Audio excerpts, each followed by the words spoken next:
तो वीडियो को शुरू करने से पहले एक स्पॉइलर अलर्ट। तो ये है एंडिंग एक्सप्लेन पार्ट 2। तो जैसा कि मैंने आपको बताया था कि यहाँ पर चार्ली जो है वो बिल्कुल पागल हो चुका था और वो बिल्कुल भी सब्र नहीं कर सकता था। अब उसको घर और एनी दोनों चाहिए थी और यहाँ पर स्कॉट उसके रास्ते का रोड़ा बन रहा था, जो कि अब उसको वो किसी भी हाल में अपने रास्ते से हटाना चाहता था। अब वो उसके वेट हुआ नहीं जा रहा था। यहाँ पर स्कॉट माइक को फ़ोन लगा रहा था, उसका फ़ोन लग नहीं रहा था। और यहाँ पर दूसरी ओर जो एनी है वो घर पर पहुंचती है और चार्ली पहले से मौजूद था और वो उस पर झपट पड़ता है एनी पर, जिसके बाद वो भागने लगती है और फिर उसको उस बेसमेंट के बारे में भी पता चलता है जहाँ पर वो रहती थी।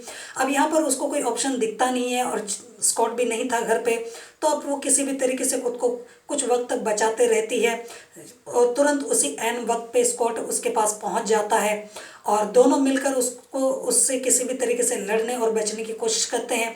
और यहाँ पर अचानक से उनके पास एक बंदूक आ जाती है और वो किसी भी तरीके से यहाँ पर चार्ली को अधमरा तो कर देते हैं, लेकिन यहाँ पर हमें एंड में देखने को मिलता है कि यहाँ पर चार्ली बोलता है कि ये घर मेरा है और एंड में यहाँ पर स्कॉट बोलता है कि चल झूठा, और उसको वो जान से मार देता है। और उसके बाद वो दोनों पुलिस को फ़ोन करते हैं और बताते हैं कि एक आदमी हमारे घर पर घुस आया है और चोरी कर रहा है। तो जिसके बाद वो एक तरीके से उसे मार देते हैं जान से और यहाँ पर सारा इल्ज़ाम उसी के ऊपर डाल देते हैं, चार्ली के ऊपर, कि वो घर पर घुस गया था, उसने चोरी की और इसी दौरान वो मारा गया। तो इस तरीके से वो भी बच गए और मुसीबत भी ख़त्म हो गई। तो यहाँ पर हमें देखने को मिलता है कि चार्ली किस तरीके से बहुत ही ज़्यादा खतरनाक और सनकी किस्म का इंसान था, जो किसी भी हाल में यहाँ पर एनी और अपने घर दोनों को अपनी ओर पाना चाहता था और इसके लिए वो किसी भी हद तक जाने के लिए तैयार था।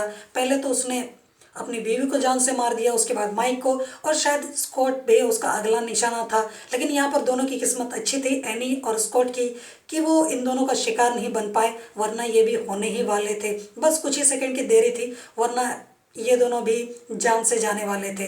तो मुझे उम्मीद है कि आपके सारे डाउट और कन्फ्यूजन क्लियर हो गए होंगे इस मूवी से रिलेटेड और मेरी एक्सप्लेनेशन आपको पसंद आई होगी। हालांकि थोड़ा बहुत कुछ छूट गया होगा तो आप मैनेज कर लीजिएगा अपनी तरफ से, ठीक है ना। और चलो इस पहले एक छोटी सी रिक्वेस्ट, वीडियो को लाइक शेयर और चैनल को सब्सक्राइब जरूर कर लेना अगर मेरी ये एक्सप्लेनेशन आपको पसंद आई हो तो। जोहार।